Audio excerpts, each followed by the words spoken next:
இன்றைய முக்கிய செய்திகள். தாவக எம்எல்ஏ பேரம் விவகாரம். விஜய் ஆட்சியை கவிழ்க்க 15 டிவிகே எம்எல்ஏகளுக்கு குறி. தமிழக அரசியல் களத்தில் இன்று பெரும் பரபரப்பை ஏற்படுத்தியுள்ள ஒரு முக்கிய விவகாரம் குறித்து தான் பார்க்க போகிறோம். தமிழக வெற்றி கழகத்தின் எம்எல்ஏவை குறிவைத்து கோடிக்கணக்கில் பேரம் பேசப்பட்டதாக எழுந்த புகார் தற்போது பலரை கைது செய்யும் அளவுக்கு பூதாகரமாக வெடித்துள்ளது. இந்த விவகாரத்தில் பின்னணியில் இருப்பது யார்? முழு விவரத்தையும் பார்ப்போம். கைது செய்யப்பட்டவர்கள்: யூடியூபர் ஐபிடிஎஸ் திருநாவுக்கரசு, திமுக பிரமுகர் கார்த்திக், ரமேஷ் உட்பட 4 பேர். புகார் என்ன? தாவேகவிலிருந்து விலகி மாற்று கட்சிக்கு வர 35 கோடி ரூபாய் வரை பேரம் பேசப்பட்டுள்ளது. தாவேக எம்எல்ஏ இளையராஜாவிடம் ரூபாய் 35 கோடி வரை பேரம் பேசப்பட்டதாக காவல்துறை அறிக்கை வெளியிட்டுள்ளது. ஊத்தங்கரை தனி தொகுதி எம்எல்ஏ இளையராஜா திருவல்லிக்கேணி காவல் நிலையத்தில் அளித்த புகாரில் தேர்தல் கருத்து கணிப்பு நடத்தி வரும் ஐபிடிஎஸ் திருநாவுக்கரசு தன்னிடம் மாற்று கட்சியில் இணைய சொல்லி பேரம் பேசினார் என்றும் தொடர்ந்து மிரட்டல் விடுத்ததாகவும் கூறியிருந்தார். இந்த சூழலில் இளையராஜா, எனக்கு சமீபத்தில் ஃபோன் கால் ஒன்று வந்தது, அதில் ஐபிடிஎஸ் திருநாவுக்கரசு பேசுவதாக கூறினார். ஒரு முக்கிய கட்சியை சேர்ந்த சிலர் கேட்டுக்கொண்டதின் பேரில் உங்களிடம் நான் பேசுகிறேன், உங்களை நேரில் சந்திக்க வேண்டும் என கேட்டார். ஆனால் நான் வேறு வேலையில் இருக்கிறேன் என சொல்லி இணைப்பை துண்டித்தேன். ஆனால் அந்த நபர் மீண்டும் மீண்டும் ஃபோன் செய்தார். அப்பொழுது அவர் சபாநாயகருக்கு எதிராக தீர்மானம் கொண்டு வரப்போகிறார்கள், நீங்கள் ஆளுங்கட்சி எம்எல்ஏவாக இருந்தாலும் அந்த தீர்மானத்துக்கு ஆதரவு தர வேண்டும் என்றும் இதற்கு சன்மானமாக ரூபாய் 35 கோடி வரை தருவதாகவும் பேசினார். இதை கேட்டு நான் அதிர்ச்சியடைந்தேன். பின்னர் எனக்கு அதில் விருப்பமில்லை என்று கூறி இணைப்பை துண்டித்தேன். அப்பொழுது மீண்டும் ஃபோன் செய்த திருநாவுக்கரசு, நாங்கள் ஃபோன் செய்தது குறித்து யாரிடமும் தெரிவித்தால் குடும்பத்தினர் பின்விளைவுகளை சந்திக்க நேரிடும் என மிரட்டல் விடுத்ததாகவும் அவர் புகாரில் கூறியுள்ளார்.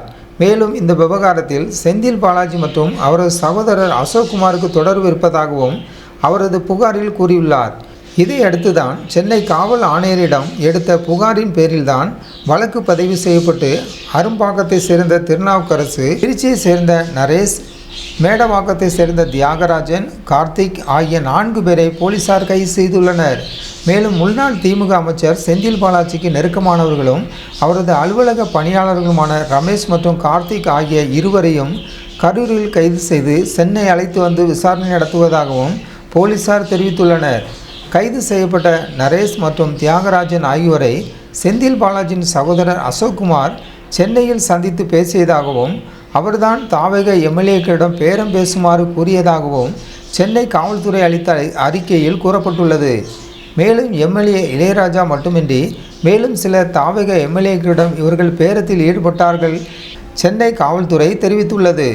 செந்தில் பாலாஜி மற்றும் அசோக்குமார் பெயரும் எம்எல்ஏ இளையராஜா அளித்த புகாரில் இடம்பெற்றிருப்பதாகவும் போலீசார் வெளியிட்டுள்ள அறிக்கையில் கூறப்பட்டுள்ளது. நடவடிக்கை: திருவல்லிக்கேணி காவல்துறையினர் வழக்கு பதிவு செய்து விசாரணை. தமிழக வெற்றி கழகத்தின் எம்எல்ஏ இளையராஜாவிடம் சில நபர்கள் தொடர்ந்து போனில் பேசி மிரட்டியதுடன் வேறு கட்சிக்கு மாற சொல்லி 35 கோடி ரூபாய் வரை பேரம் பேசியுள்ளனர். இது குறித்து சென்னை திருவல்லிக்கேணி காவல் நிலையத்தில் இளையராஜா புகார் அளித்துள்ளார். இதன் அடிப்படையில் தீவிர விசாரணை நடத்திய போலீசார் அரசியல் கருத்துக்களை யூடியூப்பில் பேசி வந்த ஐபிடிஎஸ் திருநாவுக்கரசை அதிரடியாக கைது செய்தனர். விசாரணையில் இவருக்கு துணையாக கரூர் திமுக விளையாட்டு அணியின் மாநில துணை பொதுச் செயலாளர் கார்த்திக் மற்றும் ரமேஷ் ஆகியோரும் இதில் ஈடுபட்டிருப்பது தெரியவந்தது. இதைத் தொடர்ந்து இந்த சதி திட்டத்தில் தொடர்புடைய 4 நபர்களை போலீசார் கைது செய்துள்ளனர். யார் தூண்டுதலின் பேரில் இந்த வேலை நடந்தது, வேறு எந்தெந்த எம்எல்ஏக்களிடம் இவர்கள் இதுபோல் பேரம் பேசினார்கள் என்பது குறித்து போலீஸ் ரகசிய இடத்தில் வைத்து தீவிர விசாரணை நடத்தி வருகிறது. தமிழக அரசியல் புதிய மாற்றத்தை நோக்கி பயணிப்பதாக கூறி வரும் தாவேகவின் எம்எல்ஏக்களிடம் தமிழக அரசியலில் புதிய மாற்றத்தை நோக்கி பயணிப்பதாக கூறி வரும் தாவேகவின் எம்எல்ஏக்களிடம் நடைபெற்ற இந்த குதிரை பேர முயற்சி விவகாரம் அரசியல் வட்டாரத்தில் பெரும் அதிர்வலைகளை ஏற்படுத்தியுள்ளது.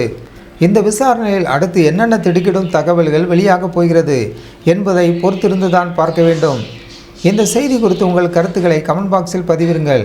மேலும் பல அரசியல் செய்திகளுக்கு நமது மரியானோவா நியூஸ் சேனலை சப்ஸ்கிரைப் செய்யுங்கள்.